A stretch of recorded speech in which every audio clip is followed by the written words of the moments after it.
आपने एक शब्द सुना है अंतरिक्ष। सुना ही होगा क्योंकि ये एक ऐसा शब्द है जिसको लोग ब्रह्मांड से तुलना करने लगते हैं। पर अंतरिक्ष और ब्रह्मांड में थोड़ा अंतर है, वो हम बाद में आपको बता देंगे। लेकिन पहले हमें ये जानना है कि आखिर अंतरिक्ष होता क्या है, जो हम बार बार सुनते आ रहे हैं। अगर हम अंतरिक्ष का मतलब समझ नहीं पाएंगे तो हम कभी भी सही सही किसी भी चीज़ का अनुमान भी नहीं लगा सकते अंतरिक्ष के मामले में जानने में।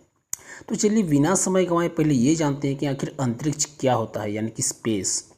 अंतरिक्ष उसे कहते हैं जो हमारी पृथ्वी से दूर वो आकाशीय क्षेत्र है जहाँ पर सभी खगोल पिंड, सभी के सभी ग्रह और तारे मौजूद है। यहाँ आकाशीय क्षेत्र से मतलब खाली स्थान से है। आकाश का मतलब खाली स्थान होता है। जैसा कि मैंने आपको बताया कि आकाश मतलब खाली स्थान होता है, पर अंतरिक्ष पूरी तरह से खाली जगह नहीं है। यहाँ पर कुछ कम घनत्व के गैस पार्टिकल मौजूद है, जैसे हाइड्रोजन और हीलियम के कण। साथ ही साथ इन खाली जगहों यानी अंतरिक्ष में डार्क मैटर और डार्क एनर्जी भी फैली हुई है, जो ब्रह्मांड का सबसे बड़ा रहस्य है। अंतरिक्ष 3 दिशाओं यानी 3D माना जाता है, यानी अंतरिक्ष लंबाई, चौड़ाई और ऊंचाई तीनों दिशा में फैला हुआ है। पर आधुनिक वैज्ञानिकों का कहना है कि अंतरिक्ष 11 दिशाओं से युक्त है, जिसमें से चौथी दिशा है स्पेस टाइम, यानी कि समय। माना जाता है कि अंतरिक्ष के टेम्परेचर भी वैज्ञानिकों ने नाप लिया है, जो कि 2.7 केल्विन है, यानी कि -270 डिग्री सेल्सियस। माना जाता है कि ये ब्रह्मांड के निर्माण के समय निकलने वाले बैकग्राउंड रेडिएशन को नापकर अंतरिक्ष के तापमान नापा गया है। माना जाता है कि आज से 13.8 अरब साल पहले एक छोटे से बिंदु में बहुत बड़ा विस्फोट हुआ, जिसे बिग बैंग के नाम से जानते हैं। यही वो बिग बैंग था जिसके कारण पूरे ब्रह्मांड का निर्माण हुआ, समय का निर्माण हुआ, स्पेस का निर्माण हुआ, ग्रहों का निर्माण हुआ, तारों का निर्माण, इन सब का निर्माण बिग बैंग से ही हुआ है। और ये बिग बैंग का विस्फोट लगातार फैलता ही जा रहा है, अपने पीछे कुछ बैकग्राउंड रेडिएशन को छोड़ते हुए। माना जाता है कि ये ब्रह्मांड प्रकाश की रफ्तार से भी तेजी से फैलता जा रहा है, यानी अंतरिक्ष भी फैल रहा है।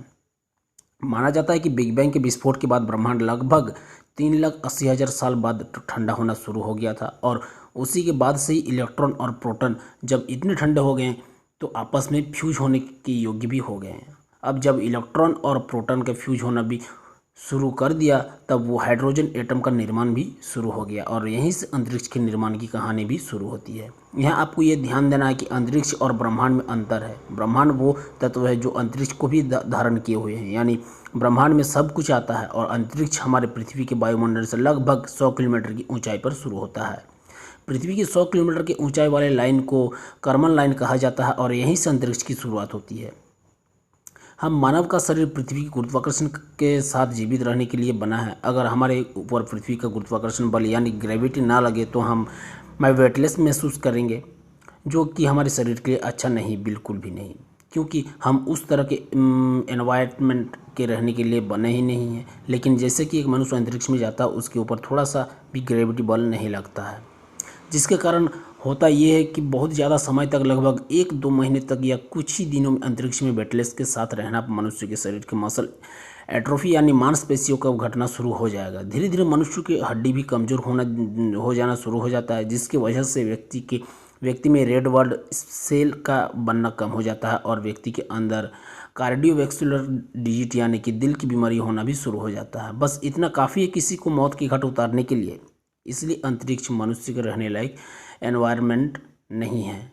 यहाँ पर स्पेशल अंतरिक्ष को 3 तरीके से देखा जा सकता है: interstellar space, intergalactic space, interplanetary space. Interplanetary space सूर्य और ग्रहों के बीच का क्षेत्र होता है, यानी तारों और उनके ग्रहों के बीच के क्षेत्र को। इन्हीं क्षेत्रों में तारों में आने वाले विकिरण विचरण करते हैं। दूसरा होता है इंटरस्टेलर स्पेस। जैसे इसका नाम से ही आप समझ गए होंगे कि एक तारों के बीच की खाली स्थान को कहा जाता है इंटरस्टेलर, यानी तारों के बीच ये बहुत ही ज़्यादा बड़ा स्पेस। ऐसा भी कहा जा सकता है कि एक गैलेक्सी के अंदर जितने भी सारे ग्रह तारे मौजूद होते हैं, उन सभी को छोड़कर जो भी स्पेस बचता है उसे ही इंटरस्टेलर स्पेस कहा जाता है। ठीक उसी तरह इंटर गैलेक्टिक स्पेस भी कहा होता है, जैसा उसका नाम से आप समझ गए होंगे कि ये गैलेक्सी के बीच खाली स्थान को कहा जाता है। ये सबसे बड़ा स्पेस होता है। इन स्थानों के बीच में ही गैलेक्सी के प्रकाश पुंज ट्रेवल करते हैं। तो अब आप समझ गए होंगे कि अंतरिक्ष किसे कहते हैं। तो इसके बाद से अब आपको थोड़ा सा भी समझने में देर नहीं लगेगा कि अंतरिक्ष और बाकी चीज़ों में क्या अंतर है। तो दोस्तों आज की इस वीडियो में बस इतना ही। दोस्तों आपको वीडियो कैसा लगा नीचे कमेंट करके मुझे ज़रूर बताइएगा। और हाँ, आपके मन में कोई भी सवाल है वो भी नीचे कमेंट कर दीजिएगा। वीडियो अगर थोड़ा सा भी अच्छा लगे तो प्लीज़ इस वीडियो को लाइक कीजिए, अपने दोस्तों के साथ शेयर कीजिए ताकि उन्हें भी पता चले अंतरिक्ष असल में किसे कहते हैं। और हाँ, चैनल को अभी तक सब्सक्राइब नहीं किया तो प्लीज़ इसे भी सब्सक्राइब कर लीजिए, बगल में जो घंटा बना उसे भी ज़रूर प्रेस कर दीजिए। चलिए दोस्तों, मिलते हैं एक नई वीडियो के साथ, तब तक के लिए नमस्कार।